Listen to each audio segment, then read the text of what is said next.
As entrepreneurs, you work really freaking hard. And you may be overlooking one of your best business assets. It's an asset that impacts your success, your feelings of success, your happiness at home, at work. Your every being could be impacted by how you treat this asset. It's an asset you may not even think of as a business asset. It's your significant other. I grew up in an entrepreneurial household. My dad owned a commercial real estate firm, and together, both of my parents started a school. In spite of the many ups and downs over the years, I am proud to say both businesses still exist today. So I guess it's not too surprising that I ended up married to a serial entrepreneur.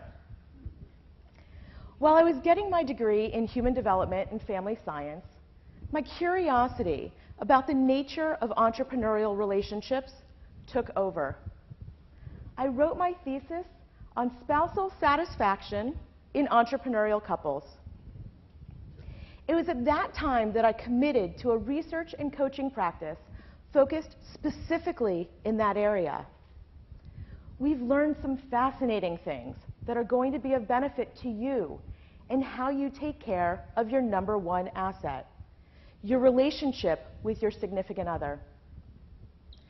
Today's talk is based on just a small sampling of over 102,000 data points of my research from current entrepreneurs and their significant others worldwide, 60% of whom are EOers, just like you. We finally have measurable results from highly satisfied entrepreneurial couples. We've learned there are things you can do to increase your business success, increase your happiness, solidify your relationships. And the results show it may even improve your sex lives.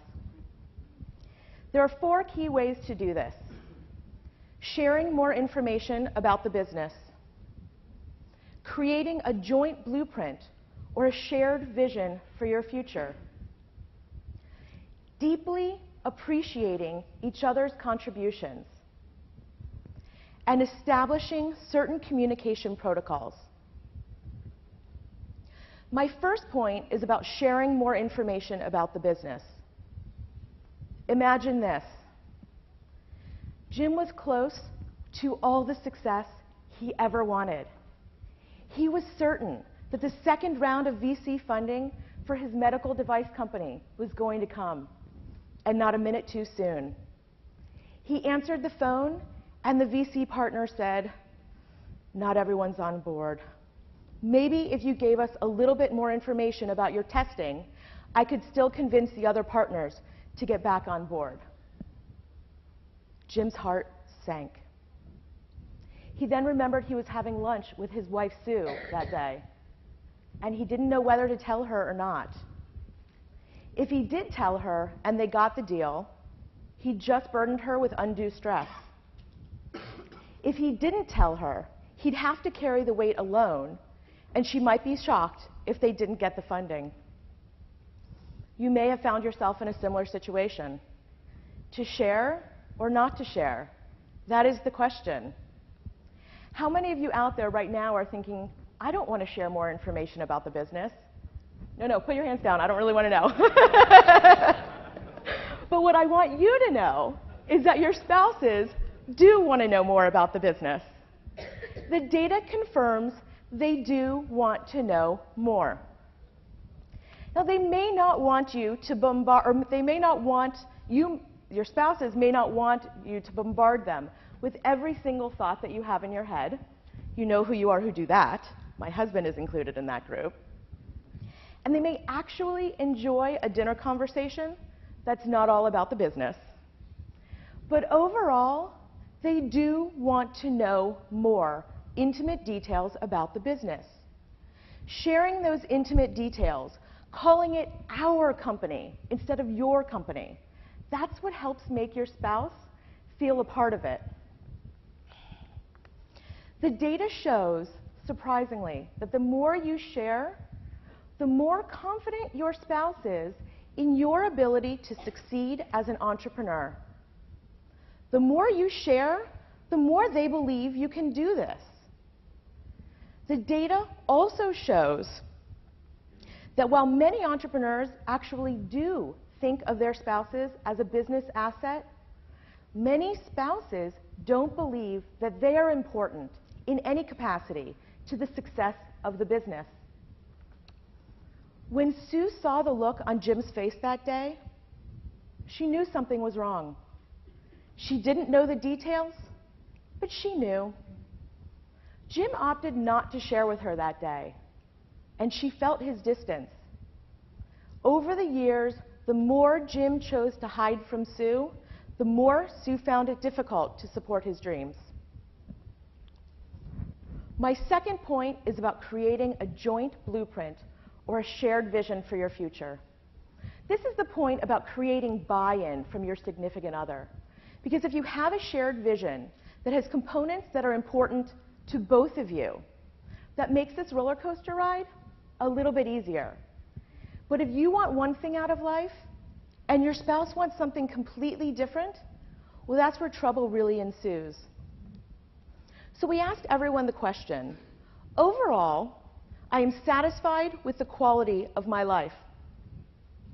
We compared the answers of entrepreneurs, their significant others, and couples where both individuals were entrepreneurs.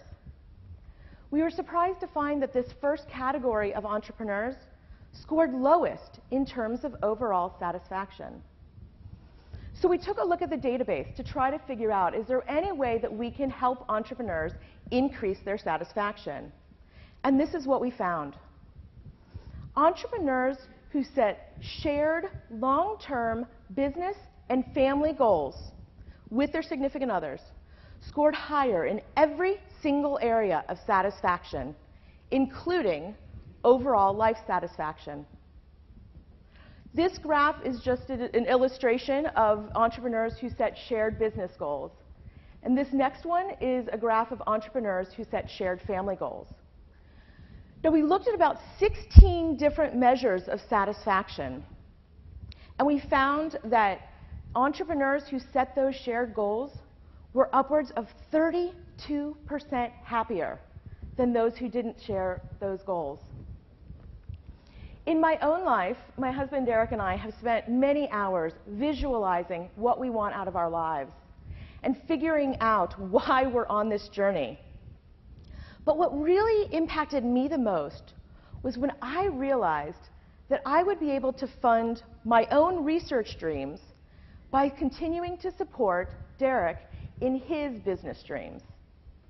I realized that I would be able to do my work and my research, and that someday it would be my turn, and I could do this from a position of strength. So my challenge for you is to go home and sit down with your significant other and come up with a shared vision for your future. We're going to talk about that and all of these points in much greater detail during the workshop. My third point is about deeply appreciating each other's contributions. What's one way to enhance your relationship? Or any relationship really, whether you're in one, a personal one or not, is to deeply appreciate each other's contributions and do that consciously. A well-known couples researcher, John Gottman, figured out why some relationships last and why some don't. The science says that a stable and happy relationship is based on 5 positive interactions to every 1 negative interaction. This theory has been deemed the magic 5-to-1 ratio. So what's one way to enhance your 5-to-1 positive ratio? And what's one way to show appreciation, especially for an entrepreneur? Well, again, in my own life, when I was bringing home a small salary, I was lamenting to Derek how utterly frustrating it was that he could make the same amount of money in such a short period of time. And he looked at me and said, I would have thought this would have been obvious. But every dollar you bring home is $1 less I have to take out of the company. That was a different perspective I hadn't thought of. And suddenly, where I was feeling like my salary was relatively insignificant, I now knew not only was it contributing to our household income, it was also helping the business. Apparently, I'm not the only spouse to think that way. What this graph is showing is that while 63% of entrepreneurs valued their spouse's financial contributions to the household, only 37% of spouses thought their income mattered. That is a huge difference in perception that could be minimized by a greater level of direct appreciation. So this 5-to-1 ratio is a really good thing. Now, I'm not standing up here saying you should say thanks for every little thing, but be very specific and conscious about what you say thanks for. Going back to yesterday, that's what Lex was saying. This is actually how you end up getting more than you give. My fourth point is about creating certain communication protocols. As with all couples, communication about money is the #1 issue in most marriages. Our database shows that 65% of entrepreneurs have had cash flow problems just within the last year. And about 81% have had cash flow problems at some point in time since they started their business. So we ask the question, during these times of great economic strife, great challenge, how do you feel that you as a couple handled this stress? The #1 response of spouses was we supported each other fully. The #1 response of entrepreneurs, our sex life decreased. You can laugh now. We supported each other fully was actually the entrepreneur's #5 response. So what that tells me is that while your spouses want to and believe that they are supporting you fully, you're not getting what you need to feel supported. Maybe during those times what you heard was, "Why didn't you do this?" Or simply, "What the hell happened?" Saying, "Honey, you're not using Gestalt protocol, and that makes me feel defensive," isn't going to work in most of your situations. So how can you share in a way that makes you feel supported and makes your spouse feel both supportive and heard simultaneously? Well, the trick, going back to our #1 point, is to share and share often. Because when your spouse knows what the hell happened, you've taken away the shock factor. And there's no one to blame. You may even get to hear some objections early. You may hear, "Honey, I don't want to put $50,000 on our credit cards to pay our employees' salaries. Let's come up with another solution." And maybe you can and maybe you can't. But at least you've come to that decision together. As I was doing my research, I'm also doing a number of interviews. And I interviewed an EO couple. He's an EO and she has been in Spousal Forum. And they shared with me what I thought was an amazing example of what they do to communicate. Once a month, they hold a couples forum with just the two of them. That's the time that they really share what's going on in their lives. She told me that she didn't always feel like she communicated in a way that said, "I'm on your side." And by creating that forum atmosphere between the two of them, really helped her communicate in a way that didn't make her entrepreneur feel defensive. I thought you could really appreciate and understand that example. After all, you're on the same team. And coming at these everyday decisions together helps build trust between the two of you. And it also helps your spouse feel like more of a business asset. There's no easy way to say, "Honey, we're in trouble." But if you've come to that point together, with both of your eyes wide open, then you can come out of that point together, and perhaps a little stronger. So these are 4 ways that you can really enhance your greatest business asset. And I'd like to invite you all to come to the workshop where both Derek and I will be speaking in much greater detail about this information. But there's one last statistic I'd really like to share with you. And this is what you need to know above all else. When we asked your spouses if they knew what was going to happen to them being married to an entrepreneur, this crazy roller coaster ride we're on, would they still have married you? You'll be happy to know their answers, oh my gosh, were a resounding yes. Your spouses truly love you, and they are your #1 business asset. Thank you.